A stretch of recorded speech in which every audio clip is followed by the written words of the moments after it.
May I come in, sir? Yes, please do. Namaste, sir. Namaste, please take your seat. Thank you, sir. आप दिनेश हैं? जी sir. Dinesh comfortable महसूस कर रहे हैं? जी sir. Dinesh, आपने महसूस किया ही होगा कि हम लोग यथासंभव जो कोविड प्रोटोकॉल है उसे फॉलो करने की कोशिश कर रहे हैं। जी यहाँ सर। तक पहुँचने में आपने इसे महसूस किया होगा और यहाँ पर भी आप देख पा रहे होंगे कि आपके और हमारे बीच में हमने पर्याप्त डिस्टेंस रखा है। जी सर। हम लोग सामान्यतः मास्क पहनकर बैठे हैं, केवल बोलते समय हम लोग मास्क उतार रहे हैं। जी सर। आपके पास भी यही विकल्प उपलब्ध है। जी सर। यदि आप सहज हैं मास्क लगाकर ही इंटरव्यू देने में तो आप मास्क लगा के दे सकते हैं, लेकिन अगर आप ज़्यादा सहज हैं बिना मास्क के बात करने में तो चूँकि पर्याप्त डिस्टेंस है तो आप मास्क उतार भी सकते हैं। जी सर, मैं बिना मास्क के बात करने में सहज हूँ। तो ठीक है, आप मास्क उतार दीजिए। जी सर। आप एकदम कंफर्टेबल महसूस कर रहे हैं? जी सर। सुरक्षित महसूस कर रहे हैं? जी सर। खुद आपको तो कोई किसी किस्म के सिम्टम्स नहीं रहे हैं इधर हाल फिलहाल? नहीं सर। आप यानी हम लोग सहज होकर बातचीत कर सकते हैं? जी सर। चलिए, तो दिनेश, सबसे पहले तो मैं चाहता हूँ कि बोर्ड मेंबर्स को आप अपने बारे में कुछ बताएं। जी सर, मेरा नाम दिनेश है। मैं राजस्थान के बीकानेर ज़िले के नौखा तहसील और गांव दुधावास का रहने वाला हूं। सर, मेरी 10वीं कक्षा तिलक शिक्षण संस्थान सीनियर सेकेंडरी स्कूल कांदरसर चूरू से हुई है। मेरी 12वीं की शिक्षा टैगोर शिक्षण संस्थान कुचामन सिटी नागौर से हुई है। सर, मेरा ग्रेजुएशन श्री टैगोर महाविद्यालय कुचामन सिटी नागौर से हुई है, जो महर्षि दयानंद सरस्वती विश्वविद्यालय से मान्यता प्राप्त है। सर, ये आपने कब किया था? 2017 में किया है मैंने। आपने एमए क्यों नहीं किया? जी सर, मेरा एमए नहीं करने का उद्देश्य ये था कि मैं ग्रेजुएशन के बाद सिविल सेवा की तैयारी करने लग गया था और मैंने ऐसा सोचा कि अगर मैं एमए करता हूँ तो मेरा ध्यान कहीं ना कहीं डाइवर्ट होगा और उसकी वजह से मैं सिविल सेवाओं पर पर्याप्त ध्यान नहीं दे पाऊँगा, इसलिए सर मैंने एमए नहीं किया। अच्छा बताइए, आप तो बीकानेर से हैं, आप पढ़ने के लिए नागौर क्यों गए? जी सर, मेरे मामा जी ने सर मुझे वहाँ भेजा तो मैं सर गया। अच्छा। जी सर। और आपको यहाँ पर मामा जी ने भेजा, पिताजी ने भेजा, या आप खुद आए? जी, यहाँ आने का सर निर्णय मेरा खुद का था।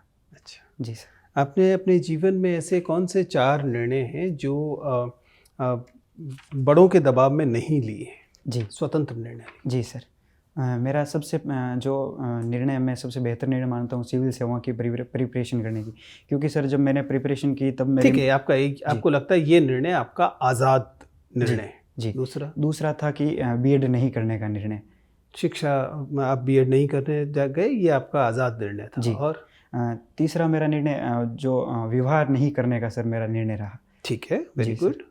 और उसके अलावा सर मैं बाकी सारे निर्णय पिताजी ने, दादाजी ने, मामा जी ने लिए हैं? नहीं सर, ऐसे मैंने लिया पर अभी मैं ठीक से नहीं बता पाऊँगा सर। चलिए, खैर कोई बात नहीं। दिनेश, आप मूलतः बीकानेर से आते हैं। जी और सर। देश भर में बीकानेर को उनके नमकीनों के लिए जाना जाता है। जी सर। मैं इस कारण को नहीं, क्या भौगोलिक सांस्कृतिक वजहें हैं जिसके चलते बीकानेर जो है वो सेवरीज के लिए, अपने नमकीनों के लिए दुनिया भर में जाना जाता है? जी सर, बीकानेर में सर बीकानेर शुरू से उष्णकटिबंधीय क्षेत्र रहा है, तो यहाँ पे ऐसी चीज़ों का उत्पादन ज़्यादा होता है जिनमें पानी की आवश्यकता कम हो। तो इसी वजह से सर जो हल्दीराम जी है उन्होंने भुजिया का आविष्कार किया। उसमें भुजिया का सबसे बेहतरीन अगर विकल्प बीकानेर क्यों है, इसका कारण है कि सर एक तो उष्णकटिबंधीय जलवायु है, दूसरा यहाँ का पानी है, तीसरा जो यहाँ के खेतों में जो मोट होता है उसका, और तीसरा यहाँ पे जो कोलायत क्षेत्र है वहाँ की जो मिट्टी है उसका भी सर भुजिया में प्रयोग किया जाता है, इसलिए सर यहाँ का भुजिया बेहतर है सर। अच्छा, हम लोग जो भुजिया खाते हैं उसमें मिट्टी खाते हैं हम लोग? नहीं सर, एक एसओपी होती है जो जैसे मैंने हल्दीराम जी भुजिया से बात करी तो उन्होंने कहा कि एक निश्चित मात्रा में जो मिट्टी है वो मिलाते हैं सर। अच्छा जी सर। ये तो आपने नई जानकारी हम लोगों को दी। जी सर। अच्छा बताइए, आप तो खो खो खेलते रहे हैं। जी सर। खो खो में माइनस क्या होता है? खो खो में होता है ना कि माइनस कीजिए, ये क्या है? माफ़ी चाहूँगा सर, इसकी मुझे जानकारी नहीं। जो अंतर्राष्ट्रीय खो खो या राष्ट्रीय स्तर पे जो खो खो खेला जाता है, जी सर, उसका जो संगठन है, उसका जो प्रबंधन है, वह कौन सी संस्था देखती है? जी sir, kho kho federation of India sir. Kho kho federation of India और इंडियन ओलंपिक एसोसिएशन के बीच क्या संबंध है? माफ़ी चाहूँगा सर, इसको मैं नहीं बता पाऊँगा। नहीं बता पाएंगे? जी सर। कोई बात नहीं। आपने किस स्तर तक खो खो खेला है? जी सर, मैंने कॉलेज लेवल पे खेला है सर। कॉलेज की टीम में थे आप? जी सर। मुझे बताइए कि जो खो खो का खेल है उसमें उसके अंतर्राष्ट्रीय ओलंपिक्स या बड़े खेलों में शामिल होने में क्या बाधाएं हैं? जी सर, खो खो में सर सबसे बड़ी अगर बाधा अपन देखें तो सर ये खो खो को ग्रामीण क्षेत्र में मुझे ऐसा लगता है कि प्रत्येक व्यक्ति स्कूल लेवल पर खेलता है, लेकिन उसके आगे खो खो को प्रमोट नहीं किया गया है। उसके पीछे की वजह ये हो सकती है कि खो खो में जो खिलाड़ी है उनको जॉब की सिक्योरिटी नहीं है, उसके अलावा गवर्नमेंट द्वारा जो फंड है वो नहीं दिया जा रहा, अच्छे से टीचर है वो ट्रेंड नहीं मिलते। उसके अलावा जो हमारे ग्रामीण क्षेत्र में एक कहावत है कि पढ़ोगे लिखोगे तो बनोगे नवाब, और खेलोगे तो होंगे खराब। तो ये अवधारणा है वो सर कहीं ना कहीं काम कर रही है। उसके वजह से सर खो खो को इसकी वजह से ये ओलंपिक्स में नहीं जा पाता। जी आप समझ सर। पा रहे हैं आपने किस सवाल का उत्तर दिया? जी सर। मेरा प्रश्न था कि खो खो अंतर्राष्ट्रीय स्तर पर क्यों नहीं प्रचलित है। जी आपने उत्तर दिया कि खो खो को पर्याप्त प्रोत्साहन नहीं मिलता, इसलिए स्थानीय क्षेत्र पर से आगे नहीं बढ़ रहा। जी सर, पहले तो हमें स्थानीय स्तर से आगे बढ़ाना पड़ेगा, तभी हम अंतर्राष्ट्रीय स्तर के खिलाड़ी सर तैयार कर तो पाएंगे। खो खो बाकी देशों में क्यों नहीं खेला जाता? जी सर, अभी विश्व के 21 देशों में सर खो खो है वो खेला जाता है। फिर तब तो कारण पर्याप्त है उसको। क्रिकेट तो उससे कम देशों में खेला जा रहा है ईमानदारी से। जी सर, पर सर खो खो को प्रमोट कम किया गया है। उसके जैसे क्रिकेट की IPL लीग है, उस तरह की कोई लीग का संचालन नहीं किया जा रहा है वर्तमान में। इसके लिए सर खो खो की जो लीग है वो शुरू करने की बात की जा रही है सर। ठीक है सर। दिनेश जी सर।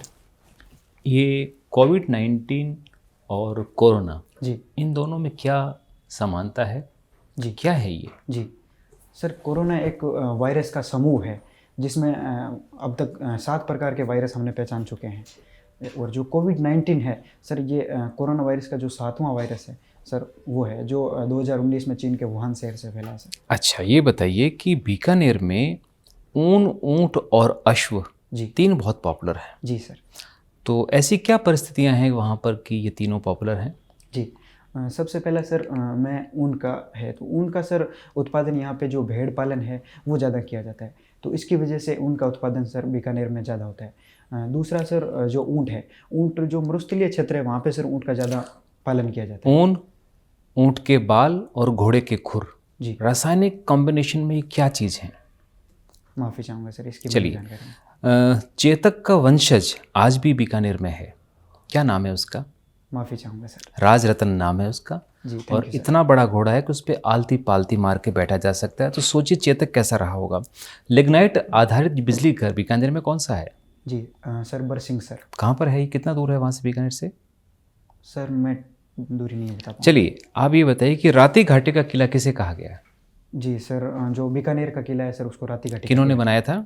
महाराजा राय सिंह द्वारा सर। समराथल धोरा मुकाम जी विष्णुई संप्रदाय का एक पवित्र स्थल माना जाता है। जी सर। बावजूद इसके कि वहाँ पर केवल विष्णुई संप्रदाय के लोग ही ज़्यादा आते हैं, जी सर। जबकि रुणेचा में रामदेवरा में विभिन्न समुदाय के लोग आते हैं। जी सर। एक सौहार्दपूर्ण वातावरण है। तो संत जंबेश्वर जो कि वैज्ञानिक संत हैं, उनकी शिक्षाएं बहुत महान हैं। जी सर। तो यहाँ पर इस प्रकार का बहु जो समाज है इकट्ठा क्यों नहीं होते हैं? जी इसका कोई मुख्य कारण? जी सर। सर गुरु जंबेश्वर जी का जो मुख्यतः जो विष्णु संप्रदाय है उसमें जो 95% लोग हैं वो जाट जाति के लोग उसमें शामिल थे। इसी वजह से सर मुझे लगता है कि ये रहा होगा। तदरेवा चूरू में किस लिए पॉपुलर है? जी सर, यहाँ पे गोगा जी का जो सर स्थान है इसलिए। गोगो जी कौन है? गोगो जी सर एक लोक देवता है राजस्थान के सर। अच्छा, उन्होंने गायों की रक्षा ये बताइए, गजनेर में हम एक पक्षी को देखते हैं, जी क्या नाम है उसका? जी सर वल्चर, गिद्ध वल्चर, सर। गिद्ध। जी सर। रेत का तीतर नहीं है कोई? जी है सर। है ना। चलिए, उसका नाम बताइए। वैश्विक स्तर पर हम उसको किस नाम से जानते हैं? सर किस पक्षी के बारे में बात तीतर के बारे में? सर इसका हिंदी में नाम सर बटबड़ तीतर है, उसका अलावा मैं नहीं जानता। अच्छा, चलिए ये बताइए कि हेम्बर जो गणपति हैं, जी इनकी विशेषता क्या है? माफ़ी चाहूँगा सर, इसमें जो गणपति की है वो शेर पर सवार मूर्ति है सर। शेर की सवारी करना आसान है, जी। पर शेर से नीचे उतरना बहुत मुश्किल है। जी सर। ऐसा किस चीज़ को इंगित करता है? ऐसा सर ऐसा है कि अगर हम कोई बड़ा लक्ष्य ले लें उसके पश्चात सर उससे हमें उससे दूर जाने का जो है वो अपन प्रयास नहीं कर सकते फिर। जी दवाई और टीका, इन दोनों में क्या अंतर है? जी सर, दवाई सर जो टीके में प्रयोग की जाती है वो सर दवाई के कहलाती है सर। दवाई टीके, टीका क्या फिर वो इंजेक्शन जिसमें भरते हैं, जी वो टीका है? माफ़ी चाहूँगा सर, ठीक से मैं इसको नहीं अच्छा, बता लास्ट क्वेश्चन ये बताइए कि जी सर। कुचामण भी आपके संपर्क में रहा हुआ है, जी सर। या आप कुचामण के संपर्क में रहे? सर मैं कुचामन के संपर्क तो में उसकी एक विशेषता बताइए। जी सर, कुचामन सर शिक्षा नगरी के रूप में सर प्रसिद्ध है। दूसरा कुचामन में सर नमक उत्पादन किया जाता है इसलिए प्रसिद्ध है। और किला वगैरह कोई वहाँ के? जी सर। किन्होंने बनाया था वो? महाराजा जालिम सिंह ने बनवाया था। Okay sir please. Dinesh ji आप बता सकते हैं कि आसियान देशों ने अभी एक फ्री ट्रेड एग्रीमेंट जी सर। साइन किया है कुछ अन्य देशों के साथ, जी सर। तो क्या खास बात है इस फ्री ट्रेड एग्रीमेंट की? जी सर, इसकी खासियत ये है कि सर इसमें आसियान प्लस जो चाइना, जापान, ऑस्ट्रेलिया, न्यूजीलैंड और साउथ कोरिया जी ये 15 देशों ने मिलकर ये समझौता किया है। ये सर क्या नाम है इस समझौते का? Regional comprehensive economic partnership sir. ठीक है। जी इसमें सर जो विश्व की 1/3 आबादी और 25% जो ट्रेड है वो सर इसमें होता है। तो क्या वजह रही कि भारत ने इसको ज्वाइन नहीं किया?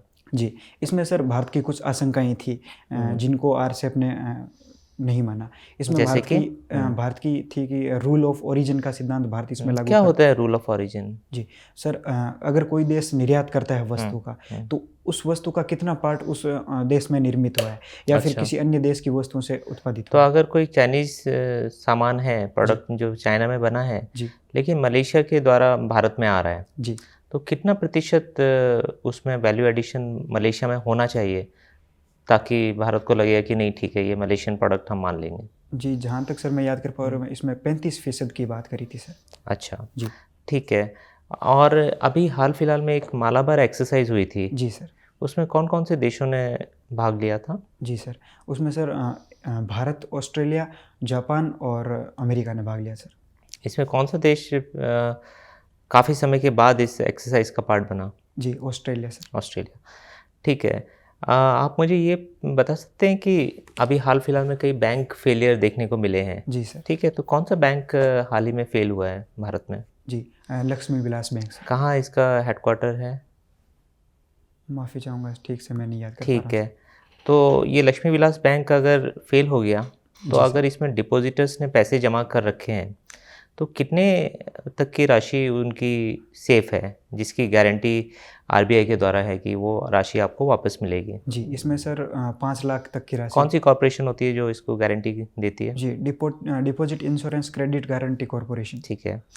अब आप मुझे ये बताइए, आप बीकानेर से आते हैं? जी सर। तो बीकानेरी भुजिया तो फेमस है ही। जी सर। राजस्थान के मुझे अन्य 5 जीआई टैग बताइए और जगह भी बताइए। जी सर, मकराना का सर मार्बल है जो कुचामन सिटी के पास ही है सर। उसके अलावा सर नाथ द्वारा की जो थेवा कला है सर वो प्रसिद्ध है। उसके अलावा सर उदयपुर जीआई टैग मिला हुआ है उसे? जी सर। उसके अलावा सर जो उदयपुर की जो कठपुतलियाँ हैं वो फेमस है। उसके अलावा सर जयपुर की जो ब्लू पोट्री है वो प्रसिद्ध है। उसके अलावा सर सांगानेर की जो प्रिंट सांगानेरी प्रिंट है सर वो प्रसिद्ध है। अच्छा, ये जीआई टैग्स कौन सी संस्था देती है? जी सर, ये sir department of industry promotion and ये सर संस्थान देती है। श्योर हैं आप? जी सर। कहाँ लोकेटेड है ये जीआई टैग रजिस्ट्रेशन अथॉरिटी? माफ़ी चाहूँगा सर इसकी मुझे जानकारी नहीं। ठीक है। चलिए, मेरा आखिरी सवाल आपसे ये है कि प्रधानमंत्री जी ने बात की है एक देश एक चुनाव, जी सर। 1 nation 1 election. जी सर। आपको क्या लगता है कि ये व्यवहारिक दृष्टि से क्या संभव है या एक सिर्फ कल्पना मात्र बन के रह जाएगी? जी सर, मेरा इसमें ऐसा मानना है कि ये व्यवहारिक दृष्टि से भी संभव है। ऐसा सर चुनाव आयोग और जो विधि आयोग है उन्होंने अपनी रिपोर्ट में कहा है सर। अगर एक नेशन 1 इलेक्शन होता है जी और बीच में कोई सरकार, जैसे सोचिए कि राजस्थान की सरकार ये अल्पमत में आ जाती है, जी सर। ठीक है, फिर क्या करेंगे आप? चुनाव कराएंगे, राष्ट्रपति शासन लगाएंगे, क्या करेंगे? जी सर, इसमें सर दोबारा चुनाव कराएंगे तो 1 नेशन 1 इलेक्शन कहाँ रहा? जी सर, इसमें अभी तक इस आशंका का जो सर समाधान नहीं हुआ है। फिर भी मेरी इसमें राय ये है कि इसमें जैसे एक देश एक चुनाव में ये किया जा सकता है कि 2 चरणों में चुनाव है वो करवाए जाएँ सर। तो जिसमें फिर 2 चुनाव नहीं हो जाएंगे? एक देश 2 चुनाव? नहीं सर, 2 चुनाव हो जाएंगे, लेकिन जो अभी जैसे सरकार हर समय इलेक्शन मोड में रहती है, कहीं ना कहीं जो देश में चुनाव होते हैं। तो इससे आपको नहीं लगता कि फ़ायदा ये है कि जनता को लगातार सरकार पे दबाव बनाने का, अच्छे काम करने के लिए उसका मौका रहता है? नहीं सर, मुझे ऐसा लगता है कि इसमें सरकार है वो अपने जो चुनावी फ़ायदे के लिए सर जो कोई भी निर्णय है वो लेती है सर। चुनावी फ़ायदा? जी सर। तो उनको चुनावी फ़ायदा नहीं देखना चाहिए? जी चुनावी फ़ायदा और लोगों का फ़ायदा क्या अलग अलग है या एक ही जैसा है? नहीं सर, दोनों आपस में जुड़े हुए भी हो सकते हैं और नहीं जुड़े हुए भी हो ठीक सकते है, हैं। Thank you. Okay, Dinesh, ji sir. आपने तो भारतीय संविधान पढ़ा होगा, जी सर। राजस्थान से आप हैं, आपको कुछ और चीज़ें पता होंगी। जी मुझे बताइए कि जो भारत का मूल संविधान था, जी। जो 26 जनवरी 1950 को लागू जी। हुआ, उसमें रजवाड़ों के संरक्षण के लिए क्या क्या प्रावधान थे? जी, इसमें सर जो मुख्य प्रावधान था कि जो रजवाड़े के राज्य थे उनको प्रीवी पर्स की जो सुविधा है वो सर दी गई थी। केवल एक ही वो था, कुछ और भी था? माफ़ी चाहूँगा सर, अभी मुझे यही जानकारी। जी बताइए कि अगर भारतीय संविधान सभा जो थी, उसमें जो रजवाड़ों का प्रतिनिधित्व था, वो रजवाड़ों की जनता के द्वारा हुआ होता, तो भारतीय संविधान का नक्शा क्या होता? आप सवाल समझ पाए? बजाय राजाओं के पास प्रतिनिधि भेजने के, यदि जनता के द्वारा पूरे देश से डायरेक्ट इलेक्टेड सभी लोग पहुंचते, जी। तो भारतीय संविधान का प्रारूप यही रहता या कुछ भिन्न होता? जी, इसमें सर मैं सबसे बड़ा अगर परिवर्तन अगर जनता अगर निर्वाचित करती तो मैं देखता हूँ कि जो जम्मू कश्मीर है सर, जिसमें धारा 370 आर्टिकल 370 था, वो उस समय नहीं होता सर। और उसके अलावा सर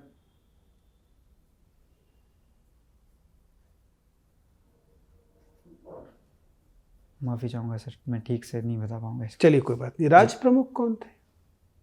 जी, जयपुर के महाराजा सवाई मान सिंह जी। नहीं, लेकिन राज प्रमुख का पद क्या था? जी, राज प्रमुख का पद सर जो सरकार का संवैधानिक प्रमुख होता है सर, वो राज प्रमुख के रूप में पहले यहाँ था सर। ठीक, अब नहीं है? जी नहीं सर। किस संशोधन से उसे हटाया गया? जी, 7वां संविधान संशोधन 1956 के माध्यम से। गुड। ठीक है दिनेश, मुझे आपसे बात करके बहुत अच्छा लगा। आपका इंटरव्यू समाप्त होता है, आप जा सकते हैं। धन्यवाद सर। जी दिनेश। जी सर। हटा लीजिए बस। बताइए आपके हिसाब से आपका इंटरव्यू कैसा गया? किन एरियाज में आपको लग रहा है कि आपके पकड़ में है, और कहाँ आपको लग रहा है सर यहाँ थोड़ा सा सुधार करना है? जी, मुझे लगा कि सर मेरा इंटरव्यू अच्छा रहा और जिसमें मैंने करंट अफेयर्स पे अच्छा मेरी पकड़ थी, और कुछ जैसे ज़िले की चीज़ें थी वो थोड़ी ठीक थी, और कुछ जैसे फैक्चुअल जानकारी होनी चाहिए वो सर मेरी थोड़ी कमज़ोर रही। दिनेश, अच्छा है, आप मात्र 23 साल के आपकी उम्र है, और इस हिसाब से आप वहाँ के कुछ सबसे यंग कैंडिडेट्स में होने वाले हैं। Thank you sir. ठीक है ना? जिसका मतलब है कि बोर्ड मेंबर्स आपको आपके प्रति पॉजिटिव होंगे, जी क्योंकि सामान्यतः पब्लिक सर्विस कमीशन में दोनों जगह, यूपीएससी में भी और स्टेट में भी, जब यंग कैंडिडेट आते हैं तो खासतौर से स्टेट्स में उनको अच्छा लगता है, क्योंकि आमतौर पे यहाँ पर अदरवाइज जो है वो थके हुए लोग आते हैं। ठीक है ना? तो आपके साथ जो आपकी जो एनर्जी है वो आपके साथ एक पॉजिटिव चीज़ बनती है, और पॉजिटिव ये भी है कि आपकी एनर्जी आप में मैच्योरिटी की कमी नहीं दिखा रही है। जी सर। ठीक है, तो सामान्यतः वो एक सकारात्मक चीज़ की तरह है।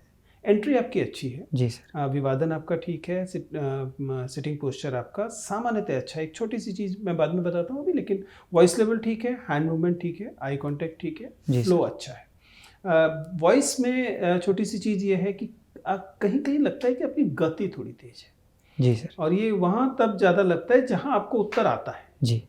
तो एक तरह की एक हड़बड़ाहट इसे कहेंगे, जिसमें कि आप, चूंकि आपको उत्तर आता है जी, आप उसे जल्द से बता देना चाहते हैं। जी सर। एक साधारण सी सलाह ये है कि अगर वो उत्तर आपको आता है तो वो खो नहीं जाएगा। जी सर। ठीक है ना? जी सर। तो उस पर थोड़ा सा समय लीजिए। इससे क्या होगा, समय का मतलब ये नहीं कि मिनट लेना है, समय का मतलब आधा सेकंड फालतू लीजिए, उसको थोड़ा सा स्थिरता से बताइए। जी सर। इससे दो बातें होंगी। एक तो बोर्ड मेंबर्स की ईगो शांत होगी। जी। उन्हें लगेगा कि उन्होंने एक ऐसा सवाल पूछा है जिस सवाल के लिए आपको थोड़ा सा सोचना पड़ा। जी सर। ठीक है ना? जी। ये मामला ईगो का भी है। जी सर। लेकिन दूसरा इससे ज़्यादा फायदा ये होगा कि आपकी राय सुचिंतित राय लगेगी। जी। ऐसा नहीं लगेगा कि आपका सवाल लड़ गया है, मतलब आपने तैयार किया था और क्वेश्चन पेपर में वही आ गया, तो इसलिए आपने झट से दे दिया। जी सर। ये इंटरव्यू तो बहुत सा बड़ा खेल है ना, इसमें आप सवाल इसलिए पूछा जा रहा है कि सवाल के बहाने आपकी पर्सनैलिटी पता लगे। जी सर। और आपकी पर्सनैलिटी क्या होनी चाहिए? आपकी पर्सनैलिटी होनी चाहिए एक जीवंत संवाद स्थापित करने की कोशिश करना, ना कि टेबल टेनिस का गेम खेलना। जी सर। तो जब आपसे सवाल पूछा जाए, थोड़ा सा पॉज लीजिए, स्पीड थोड़ी सी बहुत थोड़ी सी कम कर दीजिए, और फिर इसी आंसर को डिलीवर कर दीजिए, क्योंकि आंसर आपको अच्छे से आता है। जी सर। ठीक है ना? जी। तो इससे उसका प्रभाव जितना अब है उससे 50% बढ़ जाएगा। अभी भी बहुत अच्छा है। जी। मतलब वी आर ट्रूली इम्प्रेस्ड। हम तीनों लोग आपके इंटरव्यू से वाकई बहुत प्रभावित, और इसीलिए मैं इतने माइन्यूट चीज़ों पे जा भी रहा हूँ। माइन्यूट चीज़ों पे इसलिए भी जा रहा हूँ क्योंकि कोई बड़ी गलती आप कर नहीं रहे। जी सर। ठीक है ना? कोई बड़ी गलती करें तो मैं उसकी तरफ इशारा करूँ। जी। लेकिन ये छोटी छोटी चीज़ों पर आप ध्यान रख सकते हैं। आपका सिटिंग पोस्चर यूजुअली सही है, लेकिन आपके उसमें ना एक थोड़ा सा स्टिफनेस है। जी स्टिफनेस का मतलब समझ रहे हैं, थोड़ी अकड़ नहीं, लेकिन जैसे थोड़ा सा तनाव जैसा।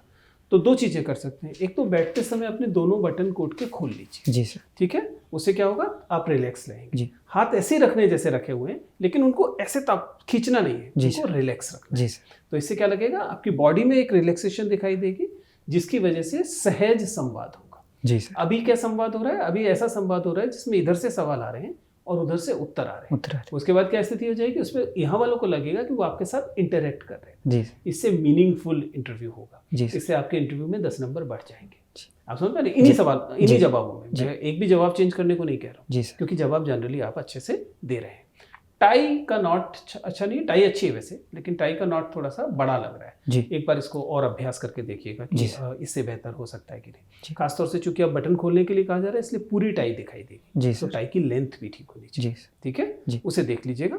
बाकी चीज़ें जनरली आपकी बहुत अच्छी है। को थोड़ा सा और पढ़ लीजिएगा। बाकी मुझे कोई परेशानी नहीं दिखाई दे रही। I am very happy with the way you performed. Thank you sir. तो I am sure you will be doing very very good. जी। और इसी बार निकालिए। आपने यूपीएससी क्यों नहीं दिया सर? यूपीएससी तो मैं आरपीएससी की तैयारी कर रहा था, इसलिए नहीं दिया सर। लेकिन you are a UPSC material, you should think about it. जी ठीक है, all the best. Thank you sir.